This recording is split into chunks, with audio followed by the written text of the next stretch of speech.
Howdy, everyone. I hope you all are doing well today.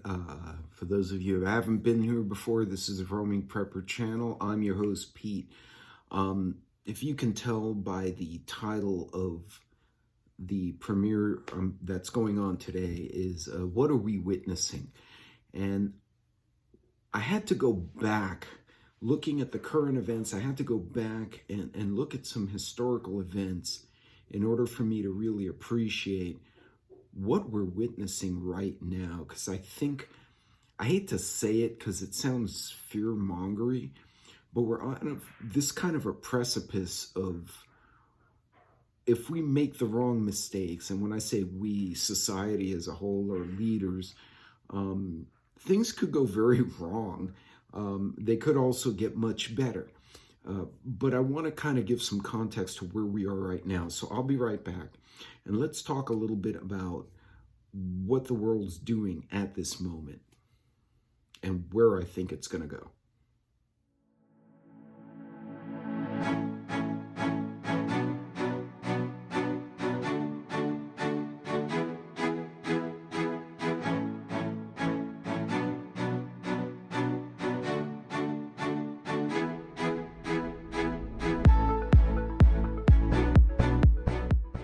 Well, welcome back, everybody, and I appreciate you guys joining me and for all of your support in the last 2 years. As of this month, the Roaming Prepper channel is, if I'm doing my math right, 2 years old. I did this for giggles. This was supposed to be an altruistic hobby to keep me from losing my mind while we were sitting around with the Rona. And actually, it now has taken on kind of a little life of its own, and I've been able to not only collaborate and learn a lot, but I've been able to help other people and give them some guidance as well. So I hope to continue doing this. This is for those of you who listen to other YouTubers. You don't make you don't do this for the money. You do this because it's fun, and you get to share information and learn things and meet new people. So to all of you who've been with me all this time, or for those of you who are new, have only been here a few months or a few weeks, thank you. I do appreciate it. And yeah, 2 years, go figure. In any case, moving on to the topic at hand. And as you can tell, I'm recording this really late. I was hoping to do a different stream tomorrow, but I thought this topic was something we really needed to discuss. So right now, if you look at the world, and I'm going to talk about Eastern Europe, and then we're going to talk about Southeast Asia, and I'm going to try to not let it drag too long. So right now we have a war. We basically have a pretty good-sized war going on in Eastern Europe between two former Soviet countries, Russia itself and Ukraine, who have always had historical ties and are now beating the hell out of each other in the eastern Donbas region of Ukraine. Over the last few months, we've heard a lot of spin from the Western media, our media in the West, saying, oh, well, they've destroyed so many tanks, they've destroyed so many cars, and these troop deaths, and the Russians are retreating. I don't think people, the media in particular, I think they're looking at talking points and doing this. I don't think they understand that I'm pretty confident when Russia chose to invade Ukraine for their reasons, we only know some, I'm sure there are others, they did not go in this for the quick win. They were hoping for a quick win. They're in this for the long haul. Unless something abruptly changes over there, what they're hearing in Russia and what we're being told in the West are two completely different stories, which is typical in a wartime scenario. We've been told, the Russian tanks are being destroyed, this is being destroyed, that's being destroyed. In reality, even though Russia has lost, according to one article, I believe it was in Newsweek, and I may be wrong, 3,500 tanks and armored vehicles, which is not a small number. Ukraine has lost about 5,000 or 6,000. They're both taking some serious losses, but Russia is significantly bigger in population, in resources, and in equipment, and in alliances than the Ukrainian nation is. Ukraine has held out as long as it has because the Western nations, US, Germany, France, the NATO countries, are giving them equipment. And this is where I'm afraid what we're witnessing. This is the title of this video. Why do I think what we're witnessing, this pouring of equipment into Ukraine, is putting us on a bit of a precipice? So I'm going to go back in history. So we're going to go, let's start in reverse order. So before this, we had World War II. That was the last major conflict in Europe. There were some skirmishes between Romania and Russia and Serbia and Herzegovina and all this stuff. But I'm talking about big wars. It was World War II. And Russia probably lost a good 20 million soldiers, 15 million, basically inundating the German lines with soldiers. When the Germans went to attack Russia, they got into an extended fight over a city called Stalingrad, which is actually St. Petersburg, or I'm sorry, is actually St. Petersburg. And it didn't really serve any strategic value. It was more an ego thing between Hitler and Stalin because it was Stalingrad and Hitler wanted to take it over. Hitler would have been much better off going south and taking the oil fields in the Caucasus, or going another direction and taking the port in Crimea and taking that away from Russia. And that absolutely would have screwed Russia out of the war. And instead they got into this meat grinder. And what the Russians did was basically pour soldiers and equipment against Germany. Germans' tanks, rifles, and soldiers were way better trained, way better equipment. But lo and behold, they ultimately got run over just by sheer force of numbers by the Russian military. Now keep in mind, a lot of people think, oh, well, World War II was what? From 1941, December 7th, right? The U.S. Pearl Harbor got attacked, to 1945. But in reality, that's wrong. The war, depending on what situation you say, some say when Germany took the Sudetenland, that was actually the beginning of the war, just nobody realized it yet. Some say when they attacked Poland. Either way, 1938, 1939, all the way through 1945. So you do those numbers, that's 6-7 years. World War I, same thing. And again, Russia used the same technique, especially attacking in the dead of winter. Right around this time, January, February, when it's absolutely freezing up there, the ice on the rivers is hard. You can cross rivers with heavy equipment. You can cross lakes with heavy equipment. The farmlands are frozen. So when Russia attacked Ukraine last January, February, this is not new. This is the time of year Russia likes to pick fights. We are now entering a new phase. Go back even further, Napoleon.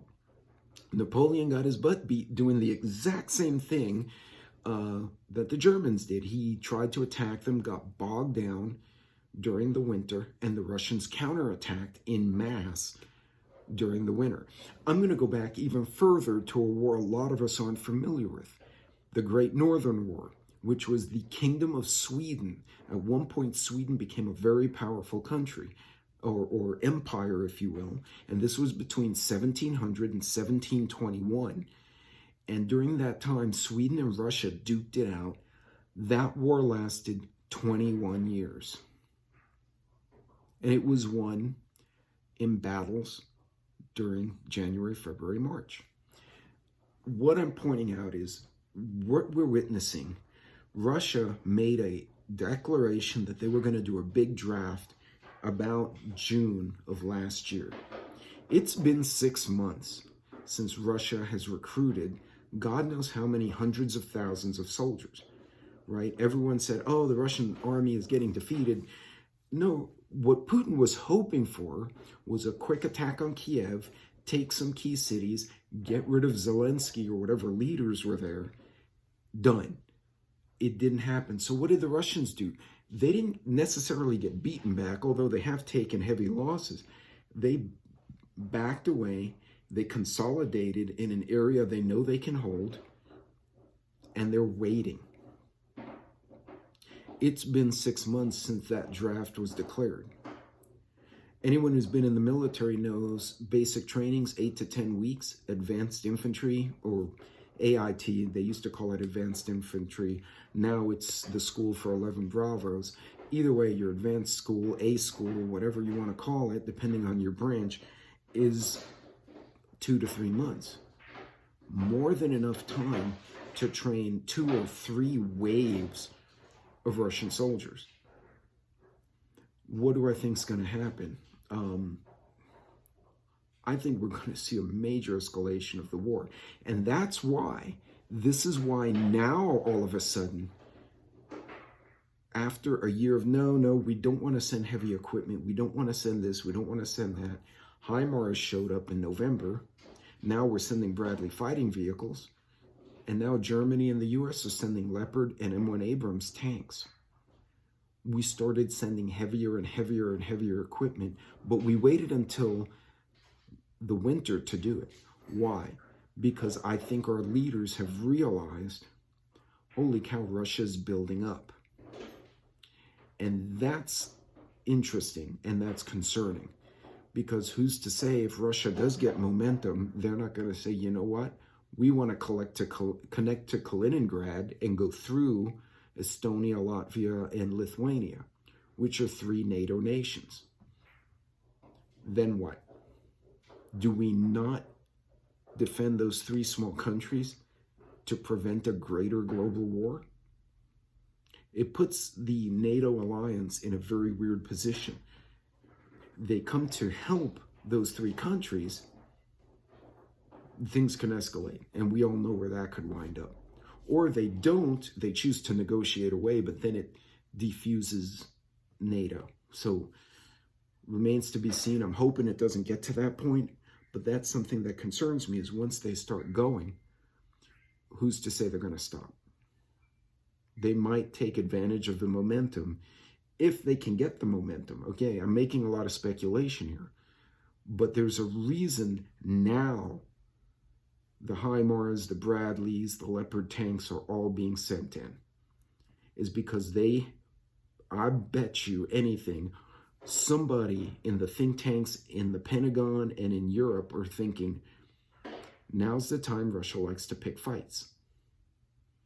So what do I expect? I expect we're going to see a massive escalation in the next 2 months. I hope I'm wrong. I could be wrong. We could have a coup d'etat in Russia, and that's the end of that. I'm not waiting for it. Also, what we're witnessing is the change in dialogue. We've been hearing for months. Oh, the Russians are against the ropes. Oh, the Russians are retreating. And they did retreat. But were they retreating because they got beaten away? Or are they strategically withdrawing to conserve their forces, to consolidate and wait for the counterstrike? We don't know.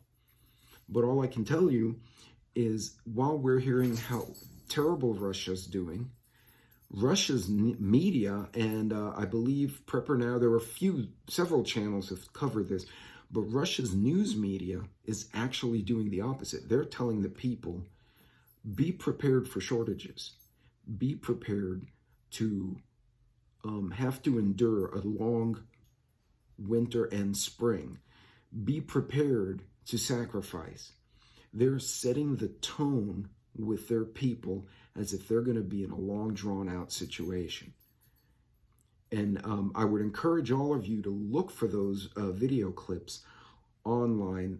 Several news agencies have also put them out there. But you could just Google or YouTube search for Russian state media preparing for war, something along those lines, and you'll see some of these videos.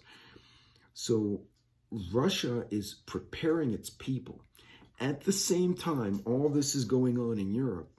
China is doing the same thing to its people, telling them, we will be in a long-term war. We will get Taiwan back. Taiwan will become part of a one China. A lot of rhetoric, a lot of flybys. So a lot of folks are freaking out because like a Russian submarine and a Russian nuclear capable vessel were seen on the East Coast. And everyone's like, yeah, that happens all the time, guys. Russia and the US and China have been poking each other like kids in a playground for 20, 30, 40 years. This is an ongoing thing. Bentley just tripped on the little spring that stops the doors from hitting the wall. The little door stop, and now he's looking at it. I can see him in the corner of my eye. That's what that was. So anyway, yeah, he's in effect. Luna, in the meantime, has lost interest. She's passed out. Anyway, back to my subject. Just wanted to explain that weird sound behind me. We're seeing these two countries telling their people, almost point blank, we need to prepare for conflict. We need to prepare for war. You need to prepare for sacrifice.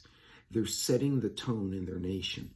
We, over here in the West, are worried about, Justin Bieber's face melting, or, he's all palsied up. And I'm picking on Justin Bieber. I feel bad for the kid, but still, we're worried about these things. We're worried right now, damn eggs are, $20 for 2 cartons or whatever the hell they cost, depending on where you live. We're not making ready for a war. We're not psychologically thinking about that possibility. And that concerns me.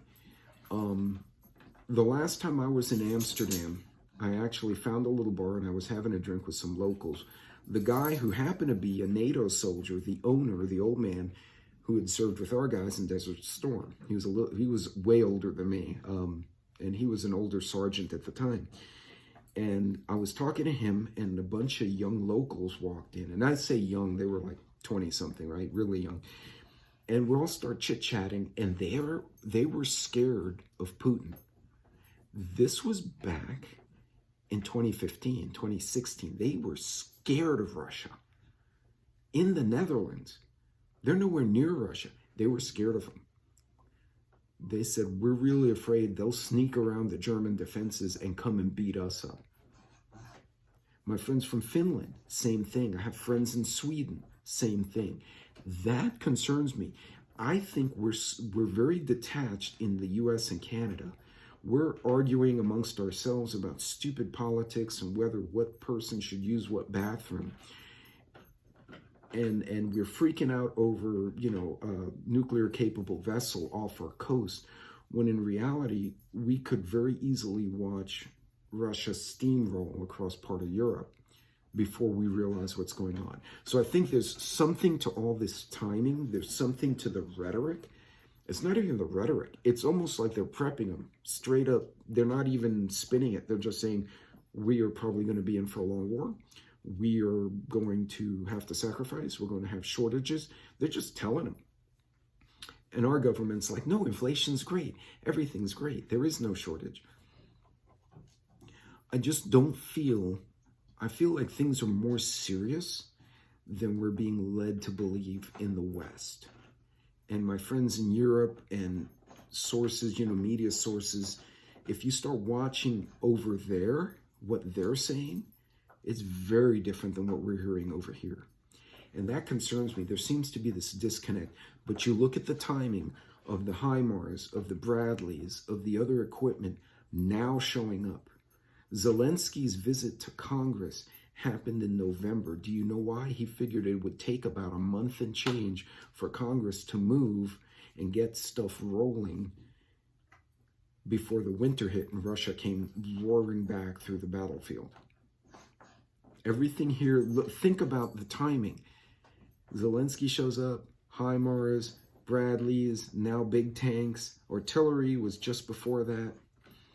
Something's going on. It went from defensive weapons like the javelins and the artillery. We're now going to blatantly offensive weapons and hit and run weapons like the Bradley and C9 made in Sweden. something's happening. There's a shift in what we're sending them and the time that we're sending it. So, honest to God, guys, we're going to watch something really interesting in the next month and a half. And that concerns me because I'm afraid it's going to be interesting and maybe not a good way. Nothing we can do about it individually, right? We can't change geopolitics unless one of you can, call up a president and I don't know about it. We're all in the same boat as far as those of us in this community. So what do? I think we've all kind of preached the same thing, right? We've talked about having food available. If you have meds, especially if you have ongoing need meds like high blood pressure, heart pills, epilepsy, whatever your med is that you must take to function normally, make sure you get them on a timely manner. If your insurance will allow you, my insurance does, if I need like ongoing scripts, I can order a 90-day script. Now, it's not for everything, obviously. Certain steroids, certain opiates, if like you're in pain, you won't get 90 days of that because you'll become a drug addict. It'll addict you. But you guys get what I'm saying, like blood pressure meds or diabetes, stuff like that. You can order out. Do that if you can. It saves you money. It saves your insurance company money. And it ensures that you have a relatively decent supply of any necessary medications. Don't forget your pets as well. Make sure you have enough food for at least a month. And your dogs, even though they'll complain, they won't die if you feed them a little bit less. I use a measuring cup for all the dogs, being that I have 3 corgis and a Papillon who's just a little bit smaller than the corgis. The scoop applies to all of them. I know when I buy the big bag of food, it will last me a month and change. So as long as I have an extra big bag and one being worked on, I know I have enough food. And if I need to cut back a little bit more, I can probably stretch that out for 3 or 4 months. So my canines are not lacking sustenance. Same for you. Make sure you have enough food for normal use. And if also factor in, well, if things get really bad, do I have the right things I need to cut back on my daily rations? So instead of, a 2,000 calorie diet, you go to a 1,500. You may not be happy, but it's doable.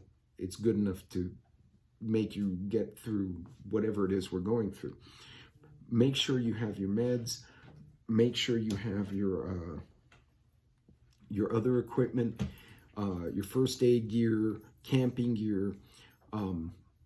Also, start getting educated in things, not to bring the subject up. This is probably better for another video. Make sure you have an understanding of different threats that could come from a conflict, like cut off supply chain, cut off power, cut off foods. Also, fallout, things like fallout, how to deal. What would happen if something pops off in a larger aspect? What would it look like? I'd encourage a lot of you, go back to the old Cold War movies, and not just, Red Dawn, which is fun to watch, interesting to watch, but fun. But look at The Day After or Threads. There are a couple of really good movies that go almost very graphically into nuclear or even conventional warfare affecting rural and civilian areas and how people will react to that. And remember, if people freaked out for the Rona, they freak out for damn hurricanes that happen every year. How do you think they're going to feel if, something explodes or Walmart gets destroyed by a cruise missile? That's going to really freak them out. So you have to factor in the behavior of others when you make these kind of plans. Most importantly, watch the way things are interplayed with one another. And I can't say this enough.